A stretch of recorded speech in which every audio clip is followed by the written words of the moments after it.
Morning routines are one of the things that some of the most successful people in the world take real pride in. But what exactly is a morning routine? What power does a morning routine have? And how can we develop our own morning routine?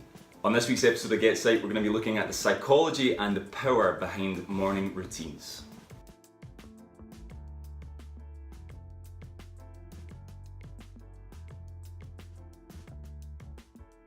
Hey guys, welcome to another week's episode of GetPsyched, and like I said, this week we're going to be looking at the power of morning routines.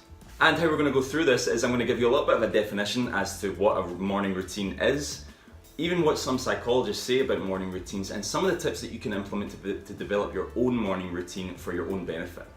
So what is a morning routine? Well, fundamentally it's a set of actions or a procedure that everybody goes through in the morning that gets themselves grounded and ready for the day ahead. We've probably all heard some really famous examples of people with morning routines, such as massive company CEOs who get up at 5 and 4:30 and go for workouts and lift weights and then do emails and more work. But you've also maybe not heard about some of the other morning routines from people such as Winston Churchill, who got up at 8 o'clock and stayed in his bed until 11 and actually held meetings whilst in his bed. Fundamentally, this isn't me telling you that you need to get up at 5. This is me instilling an idea of developing your own morning routine. Now, the power of morning routines is actually something that has been looked at in psychology before, and a book that I would recommend is The Power of When. I'll probably put a link down in the description below so that you can access that book. And it fundamentally outlines that everybody on earth has a time of day when they're most productive, and these are called chronal types. There's 4 different ones, and in this book it's broken down into 4 different chronal types that are based on different animals to make it a little bit easier to understand. Now, the first one is the dolphin. Now, this is somebody who is quite groggy, but is still able to get up quite early. So say around 6:30, but often is quite irritable after waking up. The second one is the lion. This person is quite eager, is a leader, and often gets up around 5:30 to get quite a bit of work done in the morning.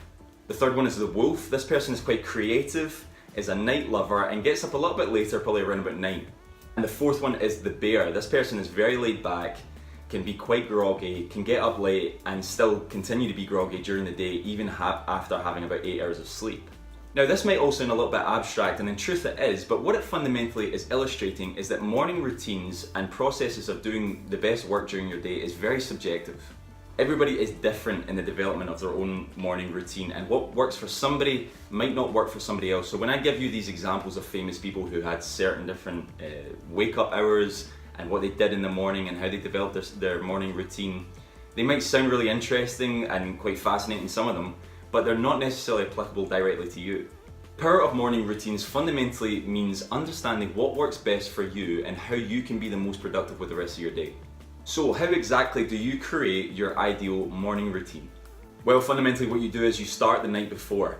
Starting your morning routine the night before might sound a little counterintuitive, but working the night before is the ideal time for priming, but not necessarily productivity. And what I mean by this is fundamentally setting yourself up for the morning ahead. Now, for me, this means organization. What I'll normally do is I'll have all my bags packed the night before a really busy day if I need to get up early. I quite like getting up early. I'm quite easy to get up around 5:30, 6 and get some work done in the morning before work or before studies. But what I'll do the night before is I'll pack my gym bag, I'll pack my uni or work bag, I'll have all my lunch, all my food ready. I'll even have coffee in a coffee mug waiting next to the kettle, so all I'll have to do is flip the kettle. That sounds really anal and ridiculous, I know, but it just gets me in that mindset that I'm about to have a really big day the next morning and I can start my morning routine as soon as I wake up. Now, the next thing that I'll do is that I'll go to my journal and I'll set out an hourly schedule of what I'm doing that day. Normally what I do is I have a kind of jot down of everything I'm doing that day, and then I have an hourly log of how I'm going to structure that day. And I do this the night before just so that I can get used to knowing what I'm doing hour by hour the next day. It gives me a structure to my morning and I can go in without any surprises, really. Now, the next point that I want to get across to you when developing your own morning routine is to be consistent. This means that you have a consistent time with which you wake up within the space of about an hour, and the same goes for when you go to sleep. One of the things that I really advise being consistent about is showing gratitude in the morning. Now, this might sound ridiculous, but it's really easy to be groggy and miserable when it's cold and dark and you're tired and wake up really early. One of the first things I try and do, and I advise other people to do when developing morning routines, is to show an element of gratitude, just for one thing. It doesn't have to be something big, it can be something small, but if you focus on that bit of gratitude from the morning, it really sets yourself up for the rest of the day. The next thing that I advise you to do is to focus on what you're going to eat and drink in the morning. This is really important for your nervous system and your immune system to get good nutrients in you and to get some hydration in you, and this should be at the start of everybody's morning routine. Now, the next thing I would advise when developing your morning routine is to understand when you work best. Now again, this thing is hugely subjective, and for me, I work really well waking up early, but the first hour of which I wake up, I like to get some of my miscellaneous stuff done. So I'll answer emails, I'll write some GetPsyched scripts maybe if I'm doing it that day, or maybe even edit a couple of videos if I have time. I'll develop some projects that I'm working on, I'll maybe do a little bit of general reading, and within the first hour and a half of waking up, this is the kind of stuff I'll probably do.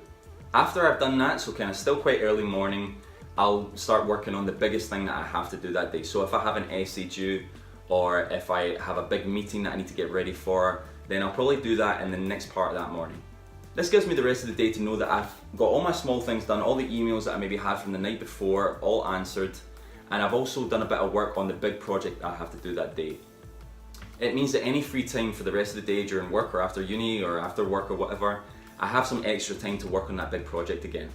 Now again, the first thing to understand here is that these things are subjective, and this might not work for you. Again, you might be a little bit of a later riser, you might even be earlier than I am, but the first thing you've got to do is to understand your own structure and what's right for you. Okay guys, thanks so much for watching this week's episode of GetPsyched. We've been looking at the power and some of the psychology behind developing your own morning routine. I hope it's been useful for you guys. Hopefully you can implement those tips and understand the meaning of morning routines a little bit better, and hopefully catch you on next week's video.